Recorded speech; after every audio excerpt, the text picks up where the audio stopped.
Okay. All right. Can you guys see the screen now? Yep. Yes. Okay, perfect. Okay, I'm gonna go back in here and start again.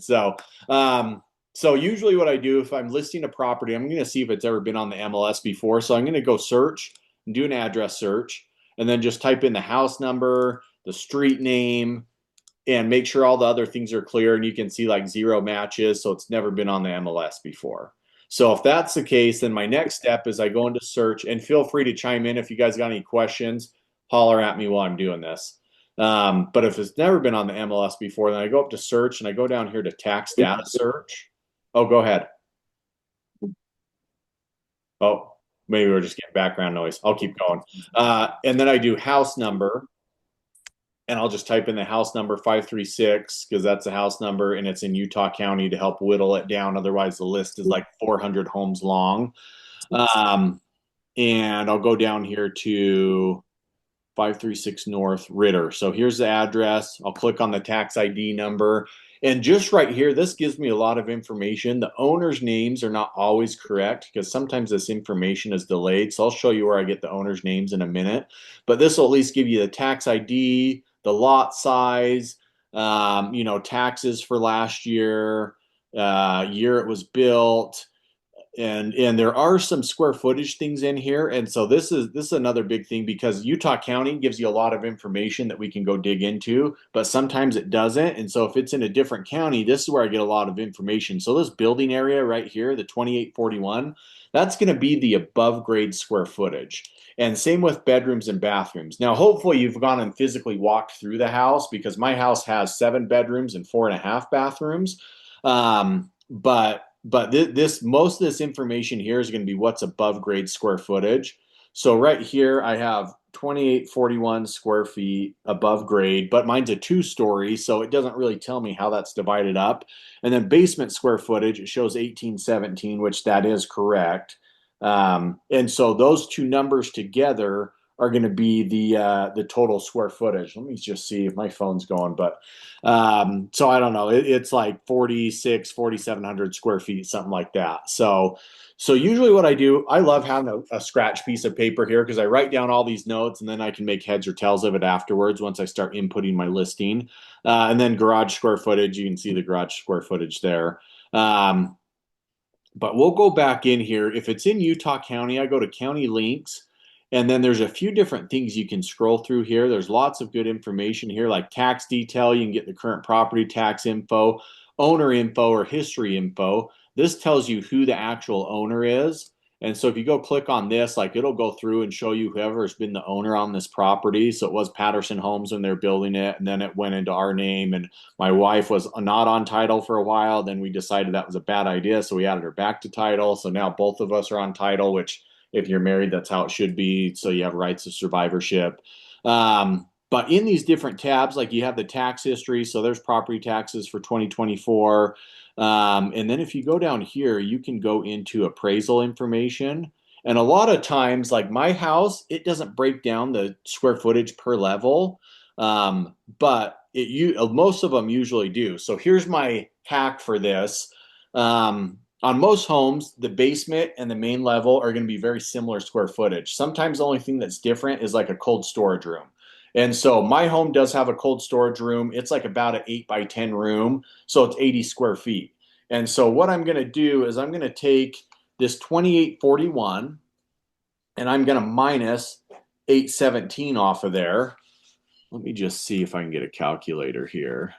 I don't even know. I don't even know if I have a calculator. I have one on my phone. I should have thought this through more, but let's calculator because I will try to do this in my head and just totally muff it up. So, but okay, there we go. So 2841 minus 1817 leaves us about 1024 square feet. So essentially what I'm doing is I'm saying, okay, the basement and the main level are going to be very similar square footage. So what's left over up there? 1024.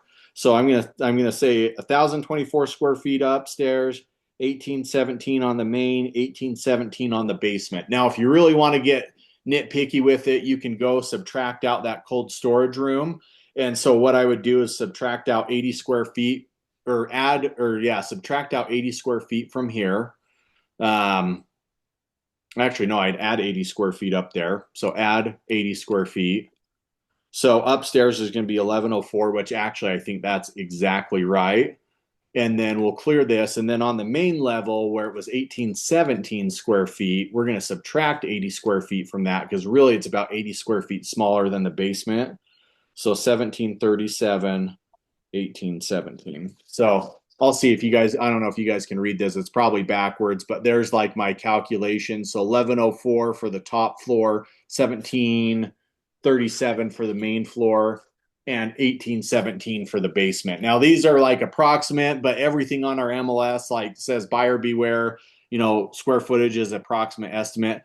This actually looking at this, I could go pull my building plans, but I bet this is within 3 or 4 square feet on each level. So it's super accurate. Now, have I seen the county records wrong before? Yes, I had one home where the square footage was off like 800 square feet. And so the county records aren't always right. So you got to kind of use your best judgment. If you ever have a house where you just like there's no information, you can either measure the square footage, but you want to be really careful if you don't know what you're doing. For me, what I usually do is I'll call an appraiser, and you can get an appraiser to go out there and just measure your house for like $250.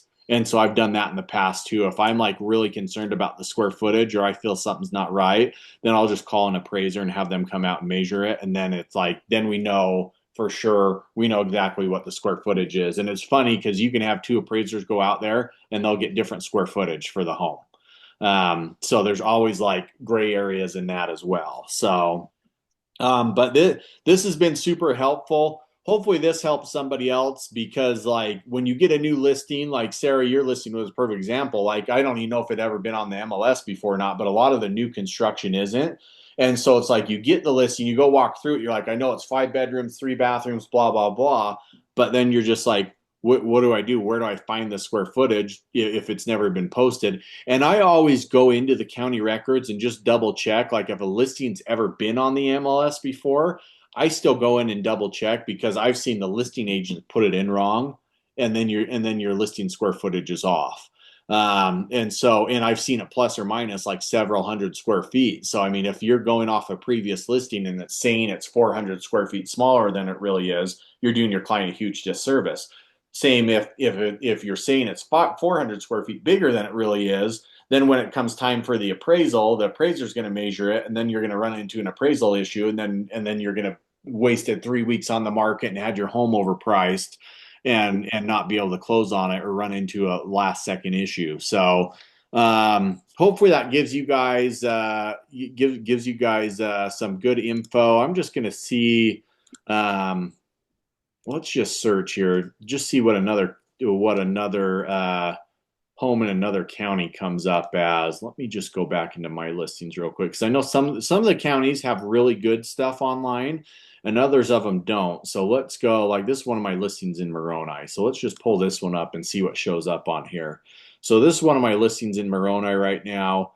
And it shows like year built, building area. So that's your above grade square footage. And then that's your basement square footage. So again, this is a 2-story, so this one doesn't have the 2-story broken down. And so I did that exact same thing, minus that out, minus a cold storage room to get the square footage for above grade on each level. So, yeah, hopefully that helps you guys out when you get a listing because there's nothing more frustrating than it's like, what the heck do? You don't know where to pull the square footage from. So that's where I get it. That'll solve your problem 99% of the times. I hate pulling in Zillow on this, but a lot of times Zillow will have information as far as the square footage goes. Like if it's in a random county or a really rural area, Zillow will have square footage information that's nowhere else online. I don't know exactly where they got it, but I've seen it be right most of the time. So that's another place you can go search is just search on Zillow and see what information it has there. So, but any questions that I can answer for you guys? Brett, I have a question. Yeah. So, is there any way, because we fill out a contract, obviously we got the inspection report, Mhm. But is there any way to find, and my phone, as I was coming through the canyon, I heard you talking about appraisals, so maybe you already said it, but I lost connection for a minute about appraisals. Is there any way to get a copy of my appraisal from my client's home that just fell out of contract? Or like, how do I? All you can do is ask. Technically, it's the buyer's appraisal. Josh can probably chime in on this too, but that's my understanding is it's a buyer's appraisal. So if the buyer wants to share it with you, they can, but they don't have to. Where they lost $10,000 in earnest money, they're probably going to ask you to buy it from them. But Mhm. I guess my indication would be is like if you got that far along, the property clearly appraised for at least purchase price. So Mhm. I mean, it's just like what other information do you need? But if it is an FHA appraisal, Josh, would you be able to access something like that if it was an FHA appraisal, or do they have to like request that over? Or do they just have to redo it? It's still, like you said, it's technically owned by the buyer and the lender. So even if you were representing the buyer and you asked me for it, I'm supposed to talk to the client first and say, hey, can I share this with Sarah? If I Yeah, get a text or a call, then I'll do it. But like, it's just more, they own it. We have to have their permission. But I yeah, mean, I would probably talk to the buyer's agent to say, hey, can you help me out? Like, yeah. any way Well, I it could get a sounds like copy this of it because buyer it's was not a huge underrepresented, deal. correct? Oh, Yes. that's right. And Yeah, they, I mean, they might not care. They might be like, okay, whatever. It doesn't mean anything to me now. So you yeah, can ask, but technically they do own it. yeah, Okay. That's good to know. Thank you. yeah. Okay, good question. Anyone else got any questions? And if not, hopefully I gave you some useful information. And I like Sarah, your text yesterday kind of just got me thinking about this. And I think that's what a lot of my Yeah. calls are going to be from now on is just these helpful tips that nobody really teaches you because like they don't teach you this in real estate school. They don't teach you yeah, hardly anything that you actually use in real estate school. So I'm like, I'm just going to go like these questions I get asked all the time from different people how to find out this information or what to do in that situation. So, yeah, great. Well, thanks you all for hopping on. I hope you got some value out of this. If you guys ever got any questions, feel free to reach out to me. I'm happy to help you out any way I can. So, okay, Hey, Thank awesome. you. Thank you. Josh, I'll see you at Right. 3, right? Yep, 3 o'clock. Okay, perfect. I'll see you then. Okay, see ya. All right, thanks, Yeah. guys. Bye. Thanks, Brett. See ya. Yep.